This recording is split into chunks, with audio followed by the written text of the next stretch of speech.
This is Yesterzine. Ish. You see, Yesterzine is where we play the highest and lowest rated games from an old gaming magazine to see how they've aged. This month, we looked at early official magazine, Nintendo Magazine System. The Game Boy based gaming heaven was Super Mario Land 3. Understandable.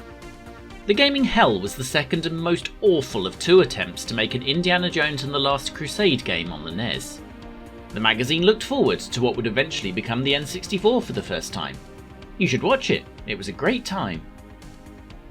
The episode though somehow didn't cover anything SNES, which for a Nintendo magazine in 1994 was quite the achievement. And indeed there was a SNES game in the issue that was rated just 2% higher than the Indiana Jones game.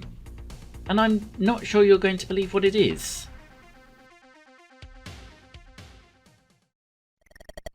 It's fair to say that, for platform games at least, the consoles rather had it sewn up pretty much from the start. When the Spectrum was still messing around with Jet Set Willy, Nintendo released Super Mario Bros. And ended that battle immediately. By the time Nintendo finished their 8-bit console era with Mario 3, the 16-bit Amiga was out, and after it. And those 16-bit computers had a chance. There were some pretty good efforts at copying Mario Bros. Style platformers, some a little too good at copying them. But then Sega released Sonic the Hedgehog on their Mega Drive console, a machine that shared a CPU with the Amiga. So surely the Amiga could do Sonic, especially as those paying attention know there was an Amiga version in development before Sega decided to make it a system seller instead. Then, about 9 months after Sonic, the Amiga thought they had it cracked. Aiming squarely at Sonic, including in its adverts, Gremlin Graphics released Zool, and the magazines went absolutely mad. Amiga Power 90%, CU Amiga 91%, Amiga Format 95%, Amiga Action 96%, Amiga Computing 97% actual percent. It's a job done, right? The Amiga has its Sonic and we can all stand down the playground wars and go home again. Well, maybe. Because with grim inevitability, Zool was converted to all the viable consoles in the UK, which means back to the Mega Drive to go head to head with Sonic, to the Master System, Game Boy, Game Gear, and now, 3 years after Sonic, 2 years after Super Mario World in the UK, and nearly 2 years after the Amiga version, to the Super Nintendo. So is it a match for the console's finest? Absolutely, as far as Nintendo Magazine System were concerned, as they awarded it 38%. And booting it up certainly doesn't immediately provide us an answer, other than us hearing the usual difficulties of trying to cram Amiga music into a SNES.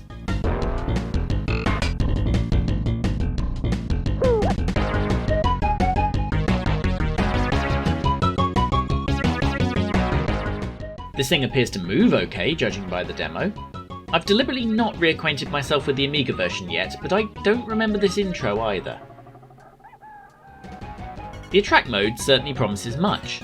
Large areas, Zool speeding around like his arse is on fire, plenty of enemies and collectibles. Although entering the game this is my first problem, and it's similar to Premiere a month or two back. Zool has health, limited lives, a time limit, and a minimum number of collectibles to finish the level, and it really seems like you don't need all these things to manage your difficulty. The SNES controls are a little awkward too. Your spinning sword move, essential to kill those above you, is on L, and jump on A. Leaving aside, I can't think of a situation straight away where you wouldn't want to spin jump. Why isn't L at least spin and jump? As it is, you have to be holding it down when you hit jump, and it's very awkward. The fundamental problem though with Zool as a Sonic beater is obvious straight away. Zool can reach tremendous speeds, but there's no real way to show that off like Sonic's ramps and loops. In addition, you don't get to use that speed super often because you hit walls and enemies. It's Mario level design with Sonic's controls in that respect, and it's not a great piece of work. The collectibles, at least in these early levels, quickly become irrelevant. You'd pretty much have to go out of your way to not collect things in order to somehow get to the exit without collecting enough. It's the number at the bottom left there, which I'm guessing, as I write this, will have already long since got down to 0 on this first level in the time it's taken me to say the things so far. Undeniably though, Zool is attractive. Even several years on, and on a console blessed with lookers, it wasn't entirely common for a platformer to look and move this well. Given Gremlin appeared to have handled this themselves rather than go through EA as they did for the Mega Drive, or through Kemco as they did for the Top Gear games on SNES, it's a very decent effort. Sadly, one of the things this smoothness and detail affords you is the ability to see the number of times the game greets you at the bottom of a jump or slope with a spike pit that is essentially invisible unless you inch your way down. Sonic 1 sometimes stopped you getting speed up, especially in zones like Marble, but it rarely punished you for trying to do so like this, and once bitten twice shy, you find yourself creeping through large parts of the game like it's a stealth level, although the very freely available health absolutely offsets this a little. It does feel though like they could have given a lot more opportunity for Zool to be Zool and taken better advantage of their own character.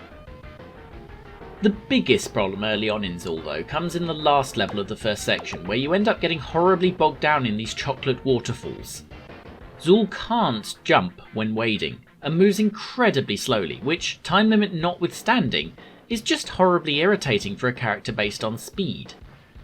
Worse, you're reduced to just your horizontal blaster attack, which is often useless against the flying, diving, and constantly respawning bee enemies the game throws at you in this section.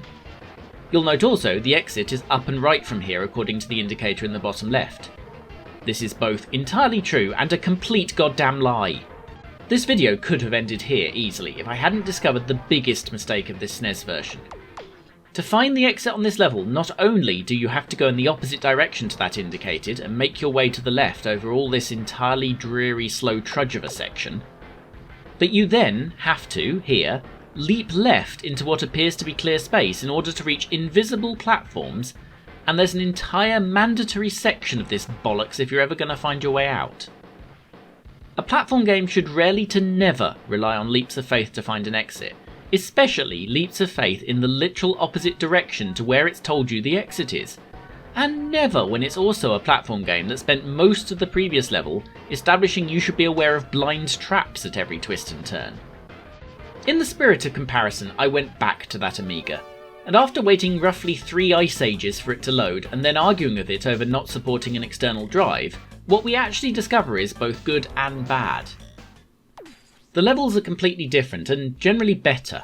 I didn't encounter any dodgy hidden traps, and as far as I could stand to play it, never had to make a completely blind jump to progress.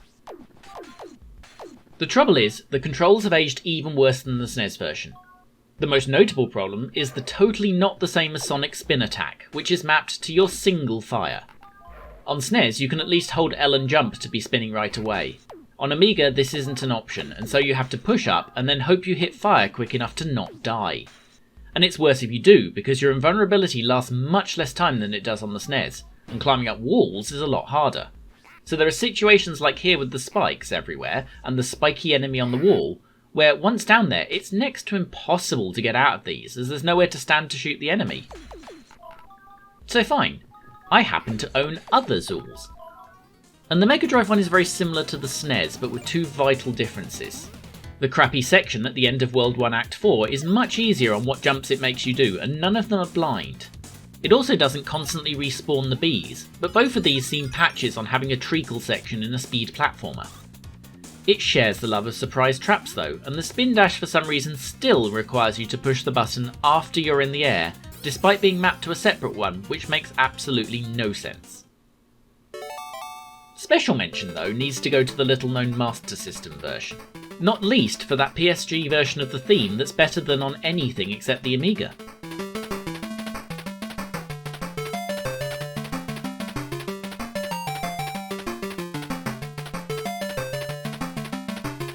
The game itself is absolutely designed for the system, featuring some unique abilities, and on a machine where Sonic was deliberately a slightly slower beast, it's probably the quickest thing out there.